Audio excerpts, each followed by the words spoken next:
Selamat datang di channel novel kita.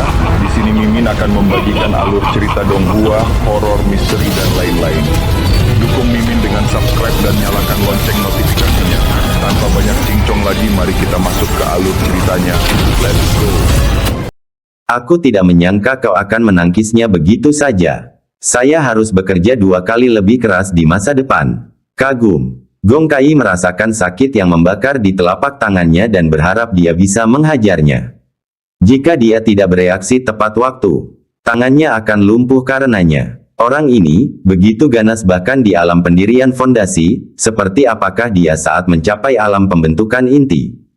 Dia dengan kesal berkata, "Jangan sombong. Jalan bela diri ibarat mendayung melawan arus, jika tidak maju berarti akan mundur. Tetaplah rendah hati, mengerti? Sekarang, ayo kita pergi. Terima 10 tousan Mile Eagles yang perlu kau kawal, lalu pergilah." Jiang Fan bingung. Dia mengedipkan mata polosnya. Apa yang telah kulakukan sampai-sampai aku dimarahi seperti ini? Pikiran wanita sungguh sulit ditebak. Sambil menggelengkan kepalanya, dia mengikuti Gong Kai keluar dari aula. Gong Kai terus berjalan maju, rasa sakit di telapak tangannya makin parah, membuatnya diam-diam menggertakkan giginya. Dengan nada agak kesal, dia berkata, "Ngomong-ngomong, kamu ada di alam mana?" Menyakiti tangannya seperti itu, sungguh tidak masuk akal. Jiang Fan tidak menyembunyikannya darinya dan berkata, "Lapisan ke-7 dari alam pendirian pondasi." Setelah jeda sejenak, dia menambahkan, "Tidak, itu sebelum meminum Earth Phoenix Grace Marrow. Sekarang aku berada di lapisan ke-8 alam pendirian fondasi." "Apa?" Gong Kai tiba-tiba membeku, langkahnya terhenti tiba-tiba. Dia berbalik dengan tidak percaya. Matanya terbelalak. Lapisan ke-7 dari alam pendirian fondasi. Sebulan yang lalu, selama kompetisi murid baru di Sekte Awan Hijau, Jiang Fan hanya berada di lapisan ke-4 alam pendirian pondasi. Bagaimana dia tiba-tiba melompat ke lapisan ke-7? Kecepatan kultivasi yang menantang surga macam apa ini? Dan setelah mengambil Earth Phoenix Grace Marrow, dia langsung menerobos suatu alam. Hanya dalam 2 jam. Objek spiritual yang mendominasi seperti ini umumnya membutuhkan banyak dosis untuk dicerna sepenuhnya. Jiang Fan berjalan sambil menundukkan kepala, sambil memikirkan mengapa Gong Kai memarahinya tadi. Dia tidak menyadari Gong Kai tiba-tiba berhenti di depannya. Saat dia melihat kakinya, kepalanya sudah membentur sesuatu yang lembut dan elastis. Setelah jeda sebentar, dia menyadari apa yang telah terjadi dan buru-buru mundur karena ketakutan. Dia tidak berani menatap mata Gong Kai, memalingkan wajahnya, dan terus-menerus meminta maaf, "Maaf, saya tidak melihat kemana saya melangkah." Nyatanya, Gong Kai pun tidak memandangnya. Wajahnya menunjukkan ekspresi aneh sebelum dengan cepat berbalik, suaranya tidak wajar. "Ayo, ayo pergi." Diam-diam dia menekan dadanya yang mati rasa, sedikit jengkel. Apa sebenarnya yang terjadi? Mengapa hal-hal yang tidak pantas seperti ini terus terjadi pada Jiang Fan? Pertama, ada pelukan emosional. Lalu, ikatan di dadanya terlihat jelas olehnya. Dan sekarang, dia. Meski semua kejadian ini tidak disengaja, namun kejadian ini membuat Gong Kai merasa sedikit tertekan. Dengan emosi yang campur aduk, dia membawa Jiang Fan ke kaki gunung Sekte Binatang Roh. 10 kuda indah masing-masing menarik papan kayu lebar beroda. Pada setiap papan ada seekor burung hitam yang tinggi. Paruhnya berwarna emas, sayapnya membentang selebar 1 meter, dan cakarnya setajam ujung pisau.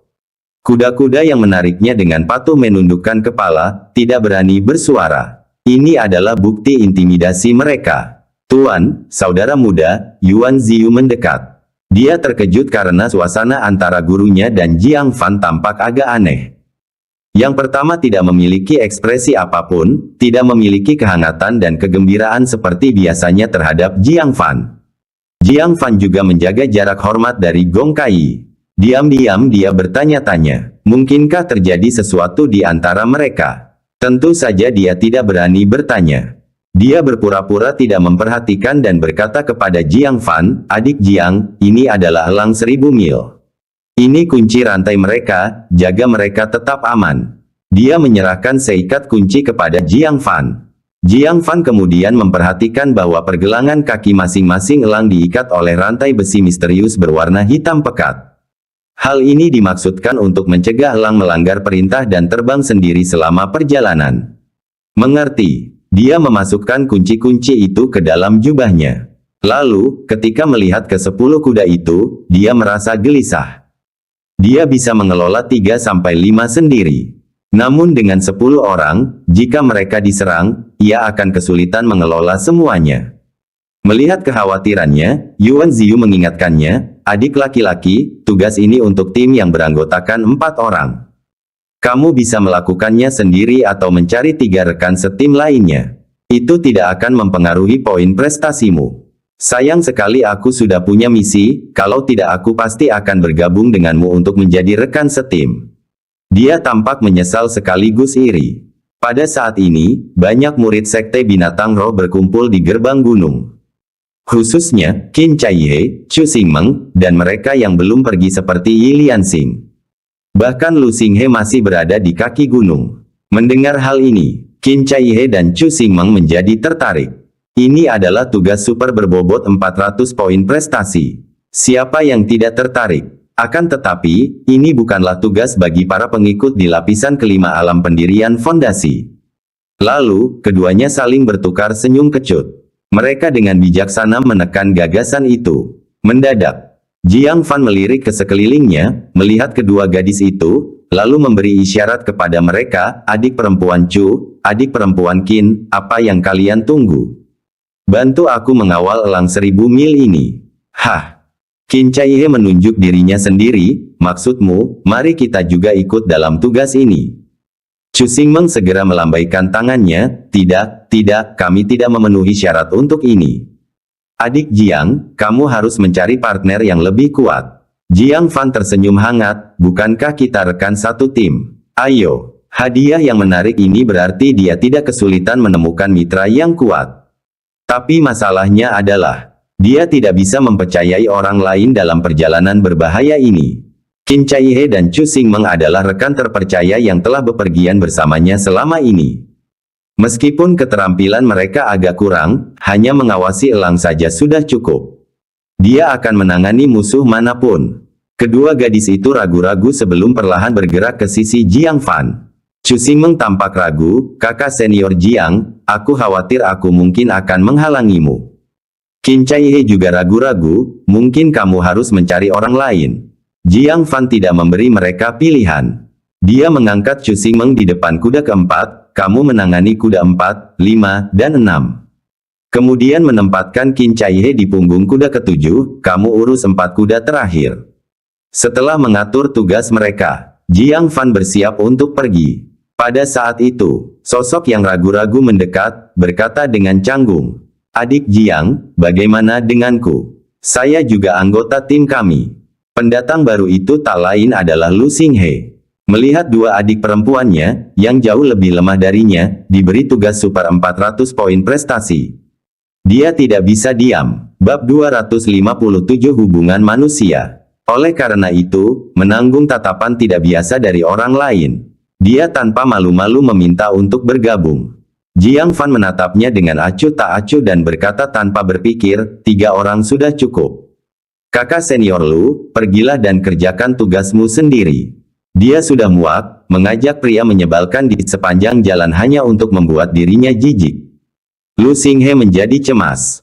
Dengan kemampuannya, dia paling-paling hanya dapat menjalankan misi tingkat ketiga. Tetapi tugas tingkat rendah sekte manapun sudah langka bahkan bagi pengikutnya sendiri, bagaimana mungkin mereka memberikannya kepada orang luar? Sekalipun mereka melakukannya, itu tidak akan bernilai 1% pun dari misi yang ada. Adik Jiang, kita semua adalah rekan satu tim, kamu tidak boleh begitu berat sebelah. Demi 400 poin penghargaan, dia rela kehilangan muka. Jiang Fan tertawa. Tidak ingin berdebat dengannya, tetapi dia terus mengganggu. Ekspresinya berubah sedikit lebih dingin, status rekan setim kita hanya berlaku untuk misi sebelumnya. Itu berakhir segera setelah kami menyerahkannya. Lagi pula, meski aku bias, apa gunanya? Pada titik ini, Lu Xinghe masih tidak mau menyerah, dan dengan marah berkata, Jiang, jangan memaksakan diri. Aku hanya menyinggungmu dengan kata-kata, apakah perlu bersikap picik seperti itu? Apakah kamu benar-benar seorang pria? Jiang Fan menyipitkan matanya. Dia selalu bertukar pikiran dengan orang-orang yang berakal sehat. Pembuat onar yang penuh fitnah, cukup dengan tinju. Tepat saat dia hendak bergerak, Yi Lianxing tidak tahan lagi dan memarahi dengan marah, "Diam! Apakah kamu tidak malu? Meminta untuk diajak serta tanpa malu-malu adalah satu hal. Namun ditolak lalu berbicara kasar." Dia merasa sangat malu memiliki sepupu yang tidak tahu malu seperti itu. Lu Xinghe mendengus, "Urus saja urusanmu sendiri. Hari ini, jika Jiang Fan tidak memberiku penjelasan, aku tidak akan melepaskannya." Yi Lianxing sudah merasa sangat malu. Lu Xinghe telah membawa sifat tidak tahu malunya sampai ke titik ekstrim. Dia pernah melihat orang mengambil keuntungan, tetapi tidak pernah seberani itu. Yang membuat wajahnya semakin terbakar adalah kenyataan bahwa Lu Xinghe masih berharap untuk bertarung dengan Jiang Fan. Dia sama sekali tidak menyadari kekuatan Jiang Fan. Untuk menghentikan Lu Xinghe berbicara lebih jauh, Yi Lianxing, dengan ekspresi marah di wajahnya, berlari maju dengan satu langkah. Wajah Lu Xinghe berubah dan dia berteriak, "Apa yang kamu lakukan?" Tamparan. "Ah!" Teriakan terdengar. Lu Xinghe dipukuli secara brutal oleh Yi Lianxing di depan semua orang. Dia dipukuli sampai wajahnya memar dan bengkak, dan dia berulang kali memohon belas kasihan sebelum dia berhenti. "Enyahlah kau, dasar tak tahu malu," kata Yi Lianxing dengan geram. Lu Xinghe yang benar-benar terhina, tidak berani terlibat lebih jauh lagi. Dia hanya bisa memandang Qin Caihe dan Chu Xingmeng dengan rasa iri, lalu melarikan diri dengan penyesalan. Yi Lianxing menarik napas dalam-dalam, dengan ekspresi penuh penyesalan, dia mendekati Jiang Fan dan menangkupkan tangannya. "Maaf membuatmu tertawa, saudara muda Jiang. Saya akan segera menulis surat untuk meminta paman saya mendisiplinkannya dengan benar." Dia semakin lama semakin tidak patuh. Dia mendesah dalam hati. Lihatlah Qin Caihe dan Chu Xingmeng, lalu lihat Lu Xinghe. Semuanya adalah rekan satu tim Jiang Fan, tetapi hasil yang mereka dapatkan sangat berbeda. Seperti yang sebelumnya dia katakan pada Lu Xinghe, sepupunya telah kehilangan kesempatan besar. Hanya saja, dia tidak menyangka ini akan terbukti begitu cepat. Jiang Fan berkata, "Biarkan saja dia." Yi Lianxing mendesah semakin dalam-dalam hatinya. Lihatlah kemurahan hati Jiang Fan, dan kemudian pada Lu Xinghe. Benar-benar tak ada bandingannya. Dia menangkupkan kedua tangannya lagi dan berkata, "Kalau begitu, saya doakan agar perjalanan saudara muda Jiang lancar." Melihat Qin Caihe dan Chu Xingmeng di atas kuda, dia benar-benar iri. Ini adalah misi super 400 poin prestasi. Sebagian besar pengikut mungkin tidak akan mendapatkan sebanyak ini setelah gelombang binatang buas. Kedua gadis yang beruntung ini, hanya karena mendapat perhatian Jiang Fan, harganya langsung meroket. "Kakak senior Yi, kamu tidak ikut denganku?" Tapi Jiang Fan tiba-tiba bertanya. Yi Lianxing terkejut dan terkejut, "Aku? Adik muda Jiang, apakah kamu mengajakku pergi bersamamu?" Hal itu menyebabkan murid-murid sekte binatang roh tercengang. Pandangan mereka beralih antara Yuan Ziyu dan Yi Lianxing. Bukankah Jiang Fan lebih dekat dengan Yuan Ziyu? Mengapa dia memberikan tempat berharga terakhir kepada Yi Lianxing? Mereka berdua tidak akur. Hati Yuan Ziyu langsung terasa nyeri, ia menatap Jiang Fan dengan sedikit keluhan. Dalam hal kenalan, dia telah mengenal Jiang Fan lebih lama dari Yi Lianxing. Dalam hal persahabatan, ketika dia mendengar Jiang Fan dalam masalah, dialah orang pertama yang datang. Tetapi dengan kesempatan bagus seperti itu, Jiang Fan teringat pada saingannya Yi Lianxing.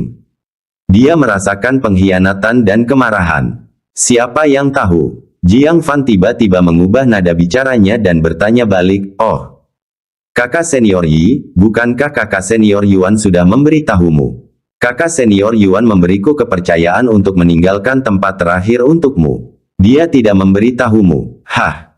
Yuan Ziyu tercengang. Siapa yang meminta tempat untuk Yi Lianxing? Dia membuka mulutnya untuk membantah Jiang Fan namun diam-diam dihentikan oleh Gong Kai. Yi Lianxing juga penuh dengan keheranan, tergagap, "Kakak senior Yuan memberiku tempat ini." Dia menatap Yuan Ziyu dengan tak percaya. Jiang Fan berkata dengan emosi yang tulus. Kakak senior Yuan berkata, gelombang binatang buas sudah dekat, tidak ada dari kita yang tahu berapa banyak yang akan selamat.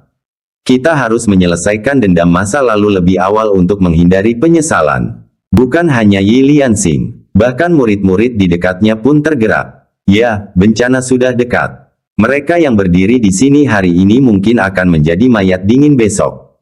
Keluhan masa lalu hanyalah awan yang berlalu begitu saja. Yi Lianxing merasa amat tersentuh. Gelombang rasa bersalah yang besar menyerbu hatinya. Dia tidak pernah bisa membayangkannya. Yuan Ziyu, yang lebih muda, lebih perhatian terhadap sesama anggota sekte. Dengan bibir mengerucut, dia mendekati Yuan Ziyu, membungkuk, dan berkata dengan lembut. Adik Yuan, aku punya banyak kesalahan di masa lalu, tolong terima permintaan maafku. Yuan Ziyu merasa tersanjung dan segera membantunya berdiri. Kakak senior, tolong jangan menyanjungku. Sebenarnya, tentang tempat itu. Dia ingin mengatakan yang sebenarnya namun melihat Jiang Fan menatapnya menyuruhnya berhenti. Dia hanya bisa menerimanya dengan wajah muram dan merasa bersalah, aku juga punya kesalahan. Aku juga minta maaf padamu. Keduanya bertukar pandang dan tatapan mereka melembut secara signifikan. Permusuhan sebelumnya telah hilang. Mereka berdua adalah individu yang bangga. Jika bukan karena kesempatan yang tepat, mereka mungkin tidak akan pernah berdamai dalam kehidupan ini. Tetapi hari ini, Jiang Fan menggunakan kesempatan ini untuk menyelesaikan dendam mereka. Ketika gelombang binatang buas tiba, tanpa ada lagi celah yang tersisa di antara mereka, mereka akan bekerja sama dengan lebih baik, meningkatkan peluang mereka untuk bertahan hidup.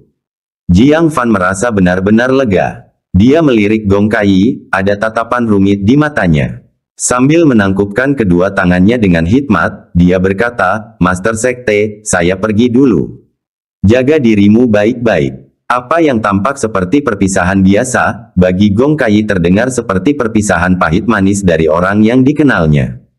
Dia melambaikan lengan bajunya dengan lembut dan berkata dengan penuh kasih sayang, hati-hati di jalan. Jiang Fan mengangguk, mengendalikan konvoi, dan berangkat perlahan. Gong Kai berdiri di gerbang gunung. Melihat sosok Jiang Fan yang berangsur-angsur memudar, dia merasakan kekosongan yang tak dapat dijelaskan di dalam hatinya. Seperti kesepian setelah pertunjukan kembang api. Yuan Ziyu mendesah pelan, berutang budi pada adik junior Jiang. Kami semua sebaya, namun keterampilan sosialnya jauh lebih dalam. Memahami upaya cermat Jiang Fan untuk menyelesaikan dendam mereka. Dia merasakan rasa penghargaan yang kompleks. Dia menyadari tuannya tidak menanggapi untuk waktu yang lama. Saat berbalik, dia melihat gurunya menatap kosong ke arah sosok Jiang Fan yang pergi, terpesona. Sebelum Jiang Fan datang, Gong Kai setenang air, jarang tersenyum. Setelah dia datang, kegembiraannya terlihat dengan mata telanjang. Mengingat keadaan halus sebelumnya di antara mereka, Yuan Ziyu samar-samar memahami sesuatu. Setelah ragu-ragu sejenak, dia bertanya dengan tenang. Tuan, apakah Anda menyukai Jiang Fan? Bab 258, saat kamu lahir, aku sudah tua. Bas. Tubuh Gong Kai bergetar hebat, dan kekuatan spiritual di dalam dirinya bergetar tak terkendali, mengeluarkan suara dengungan samar. Dia tiba-tiba menoleh dan berbisik mendesak, omong kosong apa yang kamu bicarakan. Saya adalah kepala sebuah sekte, dan Jiang Fan hanyalah seorang junior. Bagaimana mungkin aku punya pikiran memalukan seperti itu? Dia memperhatikan Yuan Ziyu gemetar ketakutan. Baru saat itulah dia menyadari bahwa dia telah kehilangan kendali atas emosinya. Setelah mengambil napas beberapa kali untuk menenangkan diri, dia memperbaiki kehilangan ketenangannya. Menatap sosok Jiang Fan yang telah menghilang dari pandangan, dia berdiri terdiam cukup lama sebelum akhirnya berbalik. Dengan suara yang hanya bisa didengar Yuan Ziyu, dia mendesah pelan. Jika aku 10 tahun lebih muda, mungkin saja. Berbicara tentang Jiang Fan, 2 hari kemudian, mereka dengan lancar tiba di perbatasan barat Sekte Binatang Roh. Sungai Yangtze yang lebarnya beberapa mil menghalangi jalan mereka. Menatap pemandangan, Sungai Nu mengalir deras di tepian, dengan ombak yang dahsyat bergulung ke angkasa. Air sungai yang bergelombang dan mengalir deras itu menakutkan untuk dilihat. Chu Xingmeng terkesiap kagum, jadi ini Sungai Nu. Dikabarkan bahwa dasar danau ini tak berdasar dan lebarnya mencapai 10 mil. Bahkan Master 9 Sekte hanya bisa menyeberanginya dengan perahu. Orang yang paling tahu tentang sungai itu tentu saja Yi Lianxing. Dia mengangguk sedikit dengan dagunya yang seputih salju dan memperkenalkan kepada Jiang Fan. Sungai Nu menandai batas antara Sekte Binatang Roh dan Sekte Keinginan. Begitu kita melewatinya, kita akan berada di wilayah Sekte Keinginan. Di depan, ada dermaga yang dikelola oleh keluarga Jalan Bela Diri setempat. Kita bisa meminjam perahu besar untuk menyeberangi sungai dengan mudah. Jiang Fan menatap ke kejauhan. Tak lama kemudian, ia melihat sebuah dermaga tak jauh dari tepi sungai, dengan bayangan beberapa perahu terlihat samar-samar. Dia segera memacu kudanya, dan menuntun rombongan itu dengan berani ke arahnya. Saat mereka mendekat, mereka menemukan pula sekelompok besar orang di samping dermaga. Kebetulan sekali bahwa Ming Yulian dan Fu Chaohun lah yang berangkat lebih awal. Mereka menunggu para tukang perahu memuat kuda mereka ke perahu sementara mereka beristirahat di sebuah paviliun. Melihat Jiang Fan mendekat, Fu Chaohun mencibir, "Oh, sungguh beruntung. Kamu sudah sampai di sini dengan selamat." Jiang Fan menjawab dengan acuh tak acuh. "Lebih baik kau pikirkan 200 poin meritmu." Dengan satu kalimat, dia langsung menyentuh bagian tubuh Fu Chaohun yang sakit. Keduanya menjalankan tugas tingkat 1, keduanya akan menghadapi bahaya. Misi Jiang Fan menawarkan hadiah akhir 400 poin merit, sedangkan dirinya hanya akan menerima 200. Siapa yang dapat menoleransi perbedaan seperti itu? Fu Chaohun membanting cangkir teh di tangannya ke meja batu hingga pecah. Di bawah perlindungan Gong Kai di dalam Sekte Binatang Roh, kamu bisa bersikap sombong sesuka hatimu. Di luar, sebaiknya kau bersikap baik. Jiang Fan dengan tenang dan damai memegang kendali. Alih-alih takut, dia maju ke depan untuk menghadapinya. Dia melirik Ming Yulian yang tetap diam sambil membiarkan muridnya membuat masalah. Dan dengan tenang berkata, "Hal yang sama berlaku untukmu. Jika kau ingin membuat masalah, aku siap." Bam! Fu Chaohun menamparkan meja batu di depannya, berdiri tiba-tiba, dan tertawa marah. "Aku lihat kau sedang mencari kematian." Pernah memperingatkan Jiang Fan, alih-alih mengintimidasi dia, sebenarnya memprovokasi dia untuk mendekat. Mengabaikan dia sama sekali. Dentang. Dengan gerakannya, Qin Caihe dan Chu Xingmeng keduanya menghunus pedang dan memacu kudanya ke sisi Jiang Fan. Yi Lianxing juga ikut berkuda, mengerutkan kening pada Fu Chaohun, dan mendengus. "Kamu bahkan belum keluar dari wilayah Sekte Binatang Roh, tapi kamu berani bersikap sembrono. Begitu berada di wilayah Sekte Hasrat, apakah kau berencana membunuh Jiang Fan dan menggagalkan misi kita mengawal elang 1000 mil?" Semakin mereka melindungi Jiang Fan, semakin marah Fu Chaohun. Kekuatan spiritualnya melonjak dalam dirinya, dan dia mengejek, "Memangnya kenapa kalau kalian banyak? Sekelompok prajurit udang dan jenderal kepiting berani menantangku, Fu Chaohun." Melihat bahwa dia bertekad untuk membuat masalah di sini, Jiang Fan menghunus pedang hitamnya dan mengarahkannya jauh ke arahnya. "Baiklah, aku akan membuatmu menyerah pada delusimu. Kalau tidak, dia akan selalu menganggap Jiang Fan mudah diganggu, dan masalahnya tidak akan pernah berakhir." Tepat saat konfrontasi tampak akan segera terjadi. Ming Yulian yang tadinya pura-pura tidak mendengar, melihat situasi yang kian memanas, akhirnya angkat bicara. "Chaohun, kenapa repot-repot dengan mereka? Jika itu hanya dendam pribadi dengan Jiang Fan, itu tidak akan menjadi masalah besar. Tidak masalah meski hal itu terbongkar. Namun dengan keterlibatan para pengikut dari 3 sekte lain, situasinya berubah. Pertama, itu berarti menyinggung 3 sekte sekaligus. Kedua, keempat orang ini ditugaskan dengan misi penting untuk mengawal elang 1000 mil, yang dapat membalikkan keadaan pertempuran. Jika mereka terluka parah dan misinya gagal, dapatkah Fu Chaohun lolos dari hukuman paviliun mekanisme surgawi? Mungkinkah dia, sang tetua agung yang membiarkan muridnya bertindak kasar, menghindar dari tanggung jawab? Tapi tetua agung, anak ini terlalu sombong. Fu Chaohun memprotes dengan enggan. Ming Yulian menjawab dengan tenang, "Apa gunanya membual? Mari kita lihat apakah dia bisa menyeberangi sungai dengan aman terlebih dahulu." Fu Chaohun akhirnya menyadari. Dia menarik kekuatan spiritualnya dan menunjukkan ekspresi sombong, aku hampir lupa memberitahumu. Sungai Nu akhir-akhir ini sedang tidak tenang, dengan sekelompok binatang iblis air yang kuat muncul secara misterius. Mereka telah menyebabkan badai dan menjungkir balikan banyak perahu yang lewat. Tanpa pakar yang kuat, Anda tidak dapat menjangkaunya. Jiang Fan memandang ke arah sungai yang mengalir deras dengan ekspresi ragu. Yi Lianxing juga merasa ragu, hamparan air ini telah disapu oleh sekte binatang roh kita berkali-kali. Jika ada setan air, bukankah kita akan mengetahuinya? Namun, dia segera menyadari beberapa perahu terbengkalai yang ditambatkan di tepi sungai. Pada lambung kapal, bekas cakaran samar terlihat, dan beberapa bahkan berlubang besar.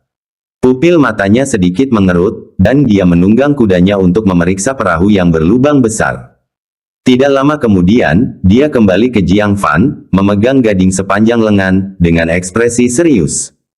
Adik Jiang, saya khawatir kita harus mengambil jalan memutar. Dia menunjukkan gading yang mengancam itu kepada Jiang Fan.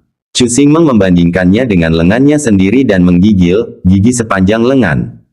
Binatang iblis ini sangat kuat. Ini hanya gigi bayi. Yi Lianxing berkata, gigi orang dewasa lebih panjang dari tinggi badan seseorang. Satu gigitan dapat mematahkan perahu berukuran sedang menjadi dua. Dan bergerak cepat, bagaikan kilat. Tanpa seniman bela diri dengan formasi inti tingkat menengah atau lebih tinggi, sulit untuk mengatasinya. Setelah selesai, dia menunggu Jiang Fan bertanya lebih lanjut tentang binatang iblis. Dalam hal pemahaman binatang iblis, siapa di 9 sekte yang dapat dibandingkan dengan sekte binatang roh? Ini adalah bidang keahliannya. Kesempatan untuk menunjukkan nilainya. Namun, betapa terkejutnya dia. Jiang Fan mengambil gigi itu, melihatnya sekilas, lalu bergumam, jadi Sungai Nu punya naga banjir jahat bersisik merah. Binatang-binatang ini sangat bas dan ini adalah musim kawin mereka. Gangguan apapun dapat dengan mudah membuat mereka marah. Menyeberangi sungai tidak akan mudah. Yi Lianxing tidak dapat mempercayai telinganya. Jiang Fan benar-benar mengenali sumber gigi tersebut. Dan tahu bahwa itu adalah musim kawin mereka. Ini adalah sesuatu yang belum pernah dia, sebagai seorang elit di sekte binatang roh, dengar. Dia berdiri di sana selama beberapa saat, merasa agak kalah. Aku tidak menyangka bahwa saudara muda Jiang juga memiliki pengetahuan di bidang binatang iblis. Lianxing terkesan. Tidak jauh dari situ, Fu Chaohun mengerutkan kening. Kok Jiang ini tahu segalanya? Namun di satu sisi, ini bagus. Mengetahui ancaman naga banjir jahat sisik merah membuat bagian selanjutnya lebih mudah diucapkan. Dia menyeringai, kamu tidak bisa menyeberangi sungai sendirian. Aku akan bermurah hati dan meminta tetua agung kita untuk mengantarmu menyeberang. Tapi, kamu harus menunjukkan rasa terima kasihmu. Sebotol sumsum rumput Phoenix bumi yang kamu miliki, aku sangat menyukainya. Anggap saja itu biaya perlindungan. Apa katamu? Jiang Fan menyarungkan pedang hitamnya. Dan berkata dengan senyum penuh arti, mengantarkan aku. Atau lebih tepatnya, aku yang mengantarmu, yang tampaknya lebih bisa diandalkan. Bab 259 Keji. Apa? Belum lagi Ming Yulian dan Fu Chaohun. Rahang Yi Lianxing, Qin Chaihe, dan Chu Xingmeng semuanya terjatuh. Jiang Fan, seorang pendirian yayasan, akan mengawal seorang yang kuat di tahap akhir pembentukan inti. Apakah ini lelucon? Yi Lianxing berbisik, adik Jiang, bukankah tidak pantas mengatakan itu? Sebagai rekan satu tim, dia merasa pernyataan ini terlalu tidak masuk akal. Jiang Fan berkata dengan tenang, betapapun kuatnya seorang seniman bela diri, daya mematikan mereka terhadap makhluk bawah air akan sangat berkurang. Sebaliknya, selama musim kawin, naga banjir jahat sisik merah untuk sementara waktu membangkitkan kemampuan sonik yang mengerikan. Bahkan pembangkit tenaga listrik Core Formation tahap akhir pun merasa sulit untuk menghadapinya. Paruh pertama pernyataannya membuat Yi Lianxing mengangguk setuju. Manusia dapat menunjukkan kekuatan penuhnya melawan binatang iblis darat. Di langit dan di bawah air, sulit untuk mengerahkan kekuatan mematikan sepenuhnya. Karena yang satu terbang ke langit sementara yang lain menyelam ke dalam air, banyak teknik kultivasi tidak dapat menyerang secara efektif. Dia skeptis terhadap babak kedua. Naga banjir jahat sisik merah merupakan binatang iblis yang tidak dikenal, dan dia hanya disebutkan secara singkat dalam teks. Namun kesan yang didapatnya tidak menyertakan deskripsi apapun mengenai kemampuan soniknya. Jiang Fan, orang luar, tidak mungkin tahu lebih banyak daripada dia, orang dalam, bukan? Dia tidak mempercayainya, apalagi Fu Chaohun. Hahaha, kau melindungi kami. Fu Chaohun merasa dia telah mendengar lelucon terbesar. Jiang Fan, oh Jiang Fan, apa yang membuatmu begitu percaya diri? Mengucapkan kata-kata konyol seperti itu. Wajah tua Ming Yulian menjadi gelap, dia melirik Jiang Fan, anak muda, aku pernah melihat penghinaan, tetapi belum pernah melihat orang yang menghina orang lain sepertimu. Melindungiku, sungguh lelucon. Aku akan mengawasi dengan saksama untuk melihat bagaimana kamu menyeberangi sungai. Chaohun, ayo berangkat. Konvoi mereka telah menaiki kapal dan siap. Fu Chaohun menatap Jiang Fan dengan pandangan menghina, lalu berkata, sayang sekali, kamu kehilangan satu-satunya kesempatan untuk menyeberangi sungai. Ambil jalan memutar yang panjang, Saat layar dinaikkan, kapal mereka perlahan menuju ke sungai yang luas. Yi Liansing mendesah ringan. Andai saja mereka tidak berselisih satu sama lain. Sekarang, mereka harus menempuh rute yang menambah waktu perjalanan mereka setengah bulan. Namun Jiang Fan berkata, pinjamlah kapal, ayo kita berangkat juga. Apa? Yi Liansing terkejut, bukankah itu sangat berbahaya? Dia tidak dapat membayangkan skenario apapun tanpa seorang seniman bela diri yang tangguh di dalamnya. Bagaimana jika naga banjir jahat sisik merah dewasa menyerang mereka? Ia dapat menggigit kapal menjadi dua bagian hanya dengan satu kali jentikan. Jiang Fan mengeluarkan sebotol besar pil merah dan memberikan masing-masing 20 pil kepada ketiga wanita itu. Ini disebut mabuk 3 langkah, dan ini sangat menarik bagi binatang iblis. Begitu tertelan, binatang iblis akan pingsan dalam beberapa tarikan napas. Jika kita bertemu binatang iblis nanti, lemparkan saja pil-pil ini ke dalam air, dan mereka akan berebut untuk mendapatkannya. Jiang Fan yakin dengan 3-step drang. Lagi pula, bahkan binatang roh surgawi seperti kilin kecil pun tertipu olehnya. Bagaimana binatang iblis biasa bisa menahan daya tariknya? Ketiga wanita itu menerima pil itu dengan perasaan campur aduk antara percaya dan ragu. Tidak lama kemudian, mereka meminjam sebuah kapal besar, memuat 10 kereta kuda, dan berlayar. Chu Xingmeng berada di pucuk pimpinan. Qin Caihe berpatroli dengan cemas di sekitar pagar kapal, mencengkeram pil merah dan mengamati sekelilingnya.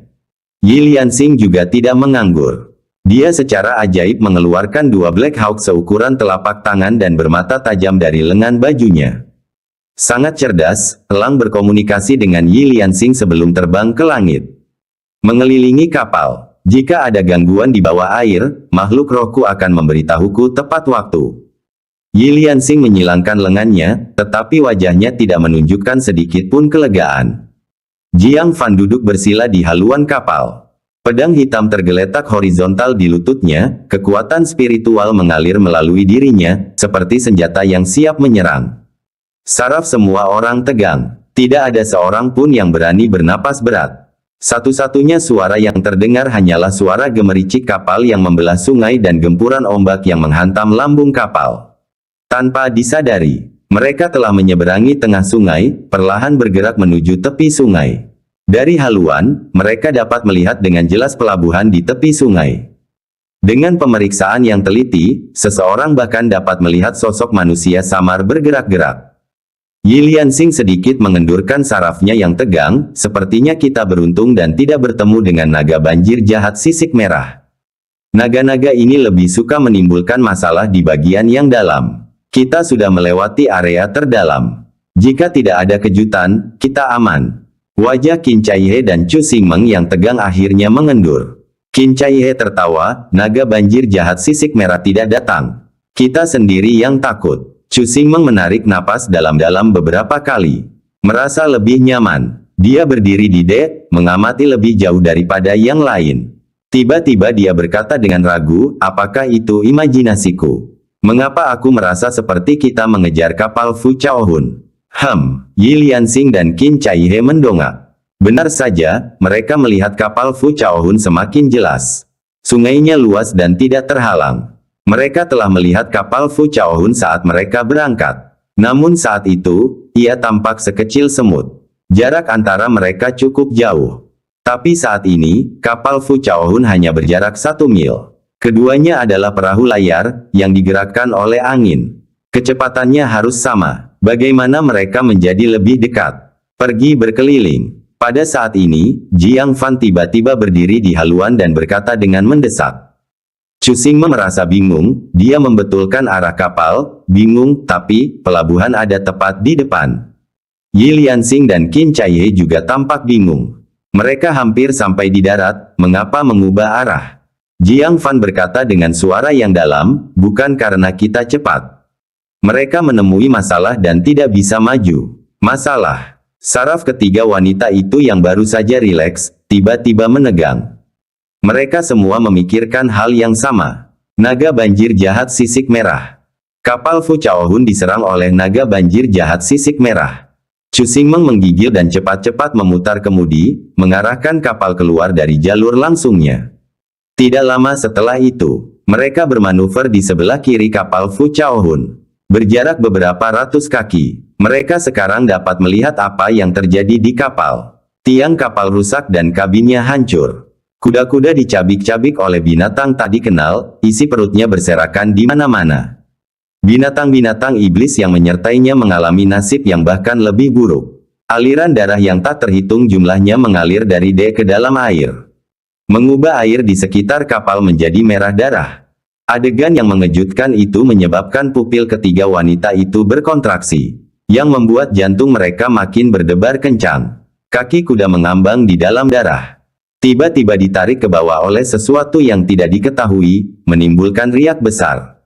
Lalu air beriak dan timbul ombak. Rupanya ada sesuatu yang memperebutkan kaki kuda. Yi Lianxing berseru, sisik merah, Jiang Fan segera menutup mulutnya, lalu memberi isyarat kepada Qin Caihe dan Chu Xingmeng yang tertegun agar tetap diam. Berbicara dengan suara rendah, naga banjir jahat sisik merah mengandalkan pendengaran. Jangan bersuara, cepat pergi sebelum mereka menyadari kita. Chu Xingmeng menekan rasa takutnya, memegang erat kemudi untuk menjaga kapal tetap bergerak dengan kecepatan tetap. Mereka menyaksikan saat mereka secara bertahap menjauh dari kapal Fu Chaohun, sementara kelompok naga banjir jahat sisik merah berenang di tengah darah di sekitarnya. Secara bertahap, semua orang mulai rileks. Jika ini terus berlanjut, mereka dapat lolos dari bencana ini. Namun, tepat saat mereka hampir aman, sebuah kepala dengan hati-hati muncul dari kabin yang rusak. Tak lain dan tak bukan adalah Fu Chaohun yang bersembunyi. Dia melihat kapal Jiang Fan dan sangat gembira, melambaikan tangan dengan penuh semangat. Qin Caihe memperhatikan dan berseru, Fu Chaohun masih hidup. Haruskah kita menyelamatkan mereka? Sebelum Jiang Fan sempat berbicara, Yi Lianxing berkata dengan tegas, apakah kamu gila? Kapalnya sangat rusak. Bahkan Penatua Ming Yulian tidak dapat mengatasinya, dan kita bahkan tidak tahu apakah dia masih hidup. Jika kita pergi, itu sama saja dengan bunuh diri. Jiang Fan berkata dengan dingin, teruslah maju, jangan berhenti. Jika mereka lebih ramah sebelumnya. Mengingat mereka semua sedang melawan Bistide, dia pasti akan mencoba membantu.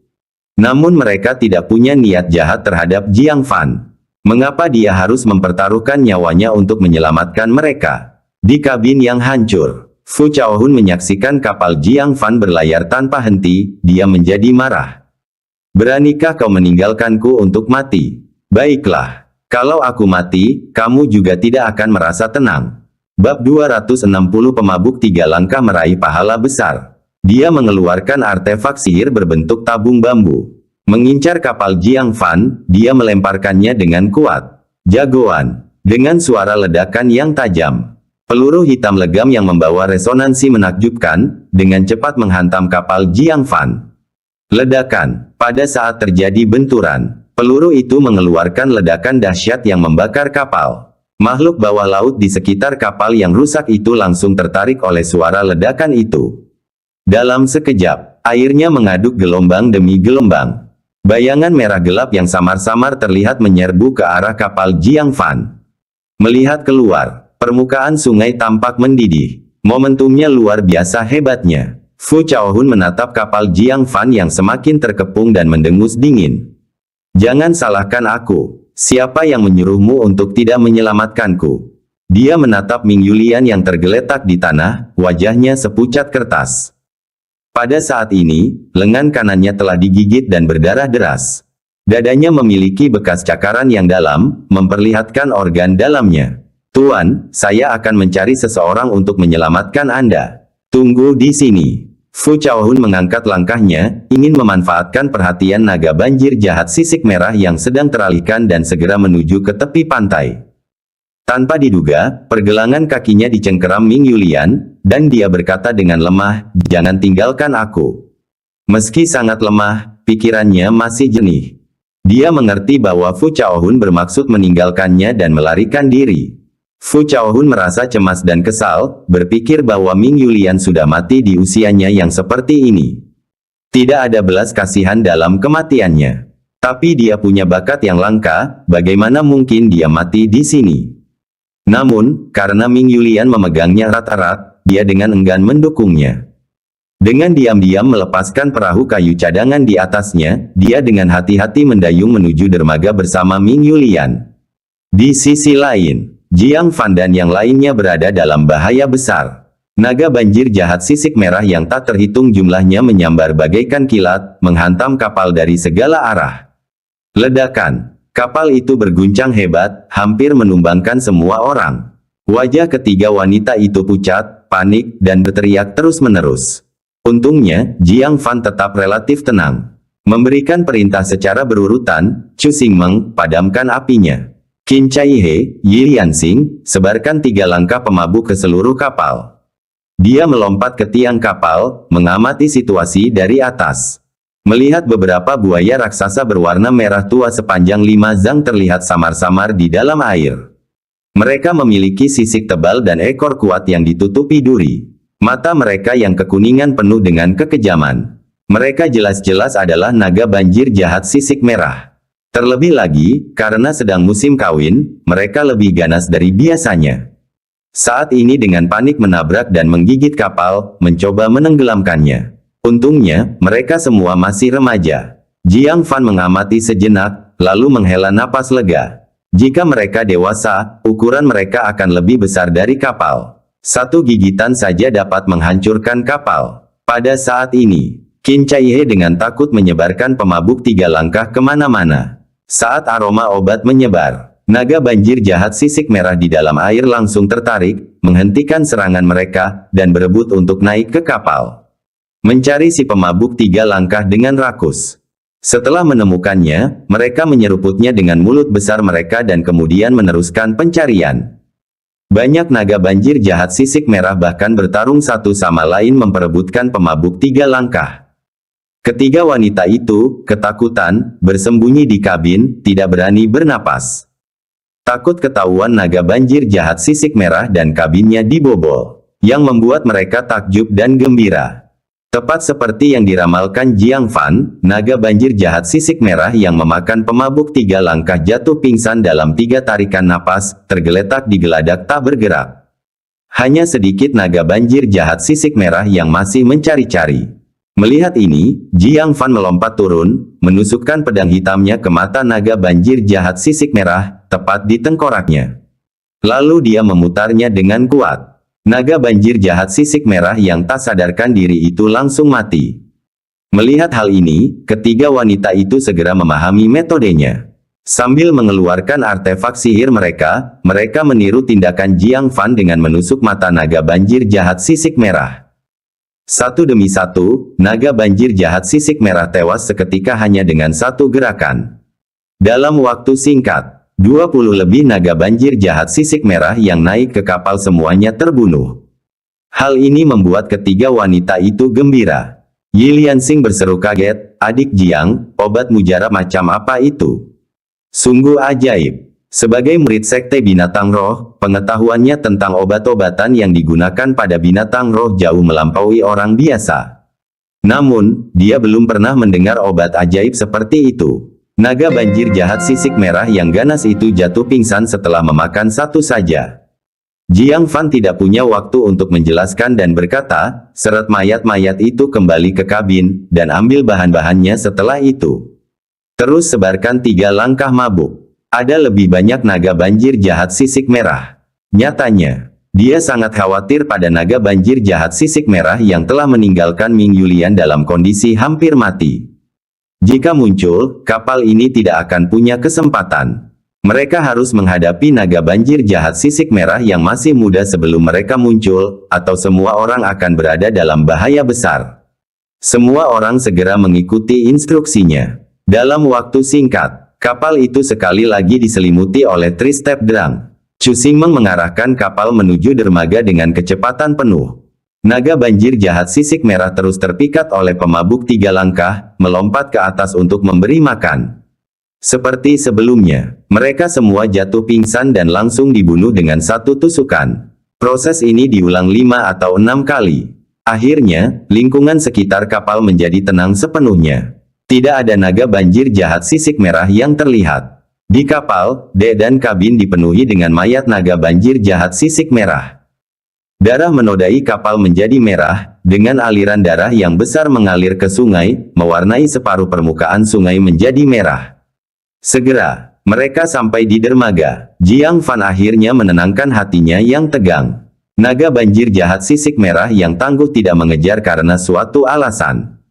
Ketiga wanita itu, setelah selamat dari cobaan itu, saling berpelukan dan bersorak. Siapa yang mengira mereka akan berhasil sampai ke daratan hidup-hidup? Tetapi mereka tahu dengan jelas bahwa lolosnya mereka bukanlah karena keberuntungan.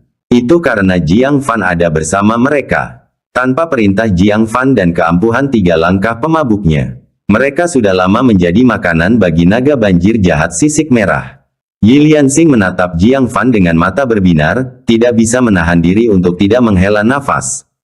Sekarang aku mengerti mengapa ketua sekte sangat menyukai saudara muda Jiang. Adik Jiang memang sangat menawan. Qin Cai He menggoda, kalau begitu, sebaiknya kamu antri saja. Banyak gadis yang terpikat oleh adik Jiang. Benar begitu, adik perempuan Chu. Chu Xingmeng tersipu, menatap dengan mata polos, dan memprotes dengan lemah, adik perempuan Qin, bicaralah tentang dirimu sendiri, jangan libatkan aku. Adapun Jiang Fan, siapa yang sedang menggiring kuda ke darat, mendengar mereka mengejeknya, dia membentak. Kau sudah selesai dengan pekerjaanmu, begitu. Ketiga wanita itu saling tersenyum dan segera mengulurkan tangan. Mereka yang mengemudikan kereta terus mengemudi. Mereka yang menyeret naga banjir jahat sisik merah terus menyeret. 1 jam kemudian, mereka berhasil memindahkan semuanya ke darat.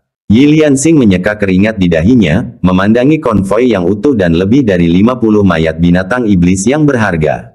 Merasa gembira, akhirnya berakhir. Namun Jiang Fan berkata dengan tenang, selesai. Belum. Suaranya berubah dingin, matanya menatap tajam ke arah dermaga yang tidak jauh dari sana. Yi Lianxing mengikuti pandangannya. Seketika, matanya menyala karena marah. Karena dia melihat seseorang. Seseorang yang telah menjebak mereka, dan hampir menyebabkan kematian mereka di sungai. Bab 261 Keinginan Kepala Sekte. Fu Chaohun. Yi Lianxing berteriak dengan marah, kamu. Tanpa berkata apa-apa lagi, dia langsung bertindak. Dia bersiul, dan kedua burung spiritual di langit seketika mengeluarkan teriakan nyaring. Mereka menukik ke arah Fu Chaohun. Saat mereka mendekat, salah satu dari mereka meludahkan air liur berwarna coklat kekuningan, menyemprotkannya ke seluruh tubuh Fu Chaohun yang tidak siap. Segera setelah itu, burung spiritual lainnya mengepakkan sayapnya, mengeluarkan bulu-bulu. Fu Chaohun tengah membalut luka Ming Yulian. Dia terkejut. Melihat bulu-bulu itu melesat ke arahnya, dia mencoba menggunakan teknik gerakannya untuk melarikan diri. Namun betapa terkejutnya dia, ketika mendapati bahwa air liur berwarna kuning kecoklatan yang menempel padanya telah menyegel kekuatan spiritualnya, sehingga dia tidak dapat menggunakannya. Segala sesuatunya terjadi dalam sekejap. Sambil melepaskan mantelnya, dia menerjang ke depan. Ledakan, ledakan, ledakan. Bulu-bulu burung spiritual itu menyapu bahunya, menghantam tanah dengan kekuatan yang dahsyat. Paviliun itu berguncang hebat akibat ledakan dan hampir runtuh. Gelombang kejut dari ledakan itu melemparkannya ke tanah, meninggalkannya dalam kondisi yang menyedihkan. Kedua burung spiritual itu menyerang lagi. Sementara itu, Yi Liansing berkoordinasi dengan burung-burung spiritual dan meluncurkan teknik kultivasinya. Jantung Fu Chaohun berdebar kencang. Dia pernah mendengar bahwa binatang buas spiritual para pengikut sekte binatang roh itu merepotkan, tetapi dia tidak menganggapnya serius. Baru sekarang dia menyadari betapa benarnya hal itu. Dia, seorang kultivator alam formasi inti yang bermartabat, telah menderita di tangan seorang pengikut sekte binatang roh di alam pendirian fondasi lapisan ke-8. Untungnya, sebelum ketiga orang itu menyerang, ia telah berhasil melepaskan jubah yang basah oleh ludah berwarna kuning itu. Begitu kekuatan spiritualnya pulih, dia segera menunjukkan sisi ganasnya, "Beranikah kau menyerangku? Bersiaplah untuk dipukuli." Dia meraih sitar kuno miliknya dan memetik senarnya. Kang! Di tengah suara sitar tajam yang menghancurkan batu giok dan sutra. Kedua burung spiritual itu diserang oleh kekuatan tak kasat mata, yang langsung kehilangan sebagian besar bulunya. Mereka menjerit kesakitan dan ketakutan, lalu terbang tinggi ke angkasa. Yi Liansing menanggung beban serangan itu. Gaunnya robek di beberapa tempat, memperlihatkan luka-luka di kulitnya. Meski begitu, dia terus menyerang maju tanpa takut atau ragu. Fu Chaohun mendengus melalui lubang hidungnya, "Terlalu meremehkan dirimu sendiri." 10 jarinya tiba-tiba mengerahkan kekuatan. Melodi sitar yang tajam bagaikan dentingan besi kavaleri dan pecahnya sungai es langsung menghantam Yi Liansing. Qin Chaihe dan Chu Xingmeng buru-buru menangkapnya. Keduanya melotot marah ke arah Fu Chaohun. Qin Chaihe dengan marah berkata, "Fu Chaohun, dasar tercela. Kamu mengaku sebagai murid utama sekte suara surgawi. Benar-benar tidak tahu malu." Fu Chaohun melepaskan senar sitar. Dia memandang Jiang Fan dan yang lainnya, yang tidak terluka. Kemudian dia melirik ke arah elang 1000 mil yang tidak terluka. Akhirnya, dia melihat tumpukan naga banjir jahat sisik merah. Dia tidak dapat menahan diri untuk tidak menunjukkan ekspresi keheranan. Bukan saja mereka selamat, tetapi mereka juga telah memanen begitu banyak naga banjir jahat sisik merah. Naga-naga ini sangatlah berharga. Mayat masing-masing orang bisa dijual seharga 1000 batu kristal. Dengan lebih dari 50 mayat, jumlahnya mencapai 50.000 batu kristal. Sebaliknya, semua binatang iblisnya telah dimakan, dan sang tetua agung telah kehilangan satu lengannya. Kontras yang mencolok ini membuatnya sulit untuk tidak merasa cemburu. Mendengar teguran Qin Chaihe, dia memanfaatkan kesempatan itu untuk menyerang, "Kamu masih berani menggangguku. Aku bahkan belum melunasi hutangku padamu. Jika bukan karena penolakanmu untuk membantu, apakah tetua agung kita akan kehilangan lengannya? Kamu tidak bisa lepas dari ini." Apa? Mereka mengira menjebak mereka sudah cukup memalukan. Tetapi mereka tidak pernah membayangkan bahwa Fu Chaohun bahkan lebih tidak tahu malu dari yang mereka duga. Dia benar-benar memutarbalikkan kebenaran. Jiang Fan menghunus pedang hitamnya dan berkata dengan dingin, "Jadi, kau mengincar naga banjir jahat sisik merah ini." Dia tidak memutarbalikkan kebenaran. Dia hanya mencari alasan untuk merampok harta rampasan mereka. Terungkap, Fu Chaohun tidak lagi repot-repot menyembunyikan motifnya. Dia memandang sekelilingnya dan melihat dermaga yang sepi itu kosong. Dia lalu mencibir, "Bagus, kau tahu apa yang terjadi. Jika kau tidak ingin menderita, serahkan saja mereka. Anggap saja ini sebagai kompensasi kecil karena telah menyinggung perasaanku." Yi Liansing mendesis marah, "Sampah tak tahu malu. Kamu telah menyakiti kami dan sekarang ingin merampok kami. Dalam mimpimu." Dia benar-benar tidak menyangka bahwa anak ajaib dari sekte suara surgawi ini akan memiliki karakter yang buruk. Kalau dia tidak melihatnya dengan mata kepalanya sendiri, dia tidak akan percaya siapapun yang mengatakannya. Wajah tampan Fu Chaohun menunjukkan seringai. "Jadi apa masalahnya jika aku menyakitimu? Apa salahnya merampokmu? Sekelompok orang biasa seperti kalian, apa yang bisa kalian lakukan padaku, Fu Chaohun?" Dia segera mengambil sitar kuno dan berjalan menuju naga banjir jahat sisik merah, sambil mendengus. "Minggir dari jalanku. Kalau tidak, aku akan membunuh kalian semua, dan tidak seorang pun akan tahu." Yang membuat Fu Chaohun mengerutkan kening adalah Ketiga wanita itu tidak menunjukkan rasa takut. Tempat ini memang merupakan dermaga yang sepi. Tidak ada seorang pun di sekitar. Jika dia melakukan sesuatu yang gila, tak seorang pun akan menghentikannya, dan tak seorang pun akan tahu. Kemudian dia menyadari ketiga wanita itu sedang menatap Jiang Fan, dan dia mencibir. Apa, kau mengandalkan pecundang ini? Jiang Fan memutar pedangnya dan berkata dengan acuh tak acuh, jika aku pecundang. Bukankah kau, lawanku yang kalah, lebih buruk dari itu? Kekalahan memalukan dalam kompetisi musik merupakan aib yang belum pernah terjadi sebelumnya bagi Fu Chaohun.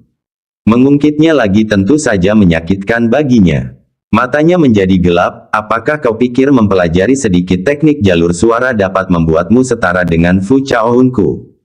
Jangan lupa, kamu hanya berada di alam pembentukan fondasi, dan aku adalah ahli alam pembentukan inti.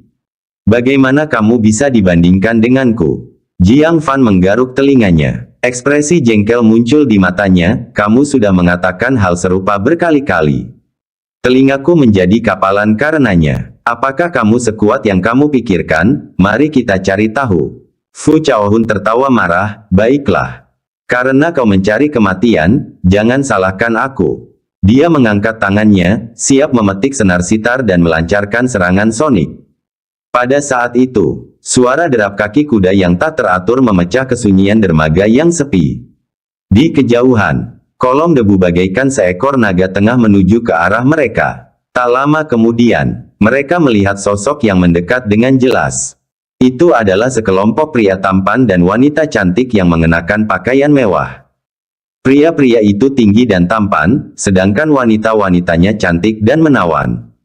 Pakaian mereka cerah dan mewah, meninggalkan kesan yang menakjubkan. Di antara murid-murid 9 sekte, yang paling menarik tidak diragukan lagi adalah murid dari sekte keinginan. Identitas mereka jelas. Selain itu, mereka juga mengawal iring-iringan kereta yang panjang. Mereka menuju dermaga, siap menyeberangi Sungai Nu. Saat mereka tiba, mereka segera menyadari kebuntuan antara Jiang Fan dan Fu Chaohun. Mereka tidak mengenali Jiang Fan. Tetapi Fu Chaohun, bagaimana mungkin mereka tidak mengenalinya? Pria muda jangkung yang memimpin kelompok itu tersenyum di matanya, berkata, Kakak Fu, sungguh kebetulan. Kita pasti ditakdirkan bertemu. Apakah kamu dalam masalah? Butuh bantuanku? Wajah Fu Chaohun menjadi gelap, hanya karakter kecil yang tidak layak disebut. Aku bisa mengatasinya sendiri. Tidak perlu bagimu untuk ikut campur, si Liusu. Dia tidak menganggap orang ini mempunyai niat baik. Pria ini adalah murid utama sekte keinginan, daya tariknya tak tertandingi dan mahir merayu wanita.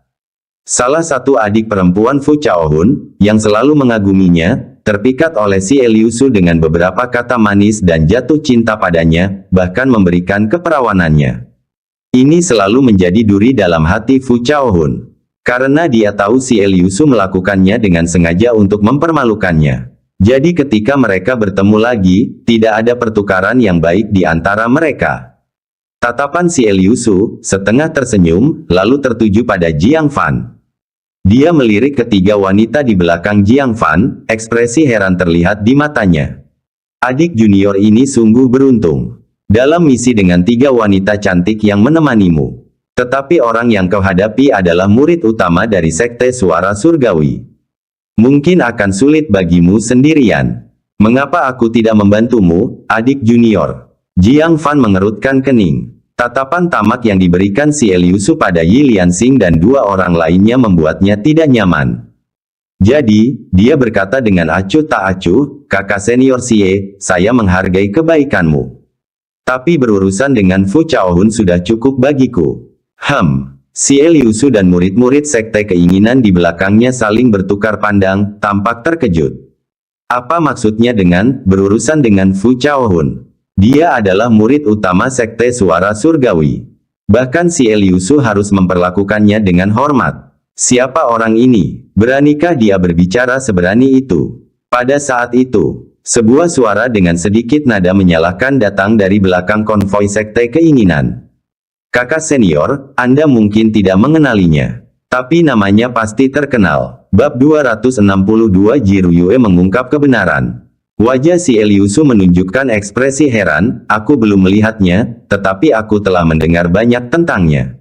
Apakah ada orang seperti itu di antara 9 sekte? Dia memiliki banyak kenalan. Tak hanya kerap menghadiri perkumpulan berbagai sekte, ia juga kerap mengunjungi 8 sekte lainnya. Dia telah melihat semua murid terkenal yang kuat dari setiap sekte. Pemuda di depannya, yang berani menghadapi Fu Chaohun, seharusnya tidak lemah. Namun, dia tampak sangat asing. Yang aneh adalah bahwa saudari juniornya di sekte itu benar-benar mengatakan bahwa dia pasti pernah mendengar namanya. Murid-murid sekte hasrat pun mengalihkan ekspresi keheranan mereka kepada suster junior yang berbicara. Dia tak lain adalah murid perempuan dari sekte hasrat yang menghadiri pelelangan yang diselenggarakan di kota awan hijau. Ji Ruyue. Kemudian, karena dia memfitnah Jiang Fan, dia dikeluarkan dari rumah lelang oleh wakil presiden lelang. Dia menyimpan dendam. Sekarang, saat bertemu Jiang Fan di wilayah sekte keinginan, bagaimana mungkin dia bisa bersikap baik? Ji Ruyue melaju ke depan dari barisan paling belakang dan berkata dengan hormat, "Kakak senior, orang ini adalah murid master sekte awan hijau. Namanya Jiang Fan." Jiang Fan. Para pengikut sekte keinginan tiba-tiba menunjukkan ekspresi kesadaran. Si Eliusu tertawa datar, "Jadi itu dia. Saya bertanya-tanya di mana ada murid yang begitu terkenal yang belum pernah saya lihat sebelumnya." Di satu sisi, dia memang cukup terkenal. Para pengikut sekte keinginan tersenyum. Reputasi tidak memiliki akar roh adalah sesuatu yang sudah sangat sering mereka dengar hingga hampir memekakkan telinga. Sekarang mereka akhirnya melihat orang itu sendiri. Si Eliusu memandang Yi Lianxing, Chu Xingmeng, dan Qin Chaihe dengan pesona yang berbeda. Dia tersenyum dan berkata, "Tiga suster junior, sungguh beruntungnya kalian bisa datang ke sini dengan selamat. Namun, kalian semua sekarang bertemu dengan kepala murid sekte suara surgawi, yang tidak mudah untuk dihadapi. Mengapa aku tidak mengurusnya untukmu?" Yang mengejutkannya, ketiga gadis itu tetap acuh tak acuh, tanpa reaksi apapun. Si Eliusu kebingungan, matanya berputar, dan berkata, "Apakah kalian tidak khawatir dengan diri kalian sendiri, atau apakah kalian tidak khawatir dengan saudara muda Jiang Fan?" Yi Lianxing menunjukkan ekspresi jijik. Dia selalu membenci murid laki-laki dari sekte keinginan, dengan dingin berkata, "Si Eliusu, jangan ganggu kami. Dengan adanya saudara muda Jiang di sini, kamu tidak perlu khawatir tentang keselamatan kami." Melihat niatnya terungkap, si Eliusu tidak merasa malu. Sambil tertawa kecil, dia merentangkan tangannya, "Baiklah, awalnya aku ingin sedikit membantu saudara muda Jiangmu. Karena kamu tidak peduli dengan hidup atau matinya, aku tidak akan ikut campur." Dia menggenggam kedua tangannya di dalam lengan bajunya. Tersenyum menyaksikan konfrontasi antara Jiang Fan dan Fu Chaohun. Dia mengenal Fu Chaohun dengan baik. Meskipun ia seorang jenius alamiah, terutama dalam bidang musik, ia hanya menjadi seorang jenius sekali dalam 100 tahun. Namun karena ia seorang jenius, perjalanannya lancar, dan sekte selalu melindunginya. Jadi, dia jarang menghadapi kemunduran. Hal ini menyebabkan temperamennya buruk, tidak mampu menoleransi sedikit saja ketidaksempurnaan. Kalau ada yang memprovokasi dia, mudah baginya untuk menyerang mereka. Singkatnya, 4 kata, berpikiran sempit. Dia tidak tahu apa yang dilakukan Jiang Fan yang telah memprovokasi dia, tetapi dengan karakter Fu Chaohun, dia pasti tidak akan melepaskannya dengan mudah. Mari kita lihat nasib seperti apa yang akan dihadapi Jiang Fan. Akankah ketiga suster junior ini memintaku untuk menyelamatkannya? Di sampingnya, Ji Ruyue dengan arogan mengangkat dagunya, mengungkap latar belakang Jiang Fan dengan ejekan. "Kakak senior Fu, jangan meremehkannya. Kultivasinya mungkin tidak hebat, tapi ilmu pedangnya cukup mengesankan. Saat dia menyerang, akan terjadi ledakan dahsyat. Jika tidak hati-hati, mudah untuk tertipu." Semua orang yang hadir memandangnya. Para pengikut sekte keinginan tentu saja tidak mengatakan apapun. Tapi ketiga gadis itu, Yi Lianxing, Chu Xingmeng, dan Qin Chaihe, sangat marah. Ya, waktunya habis. Bersambung ya bos. Besok kita lanjut lagi, oke?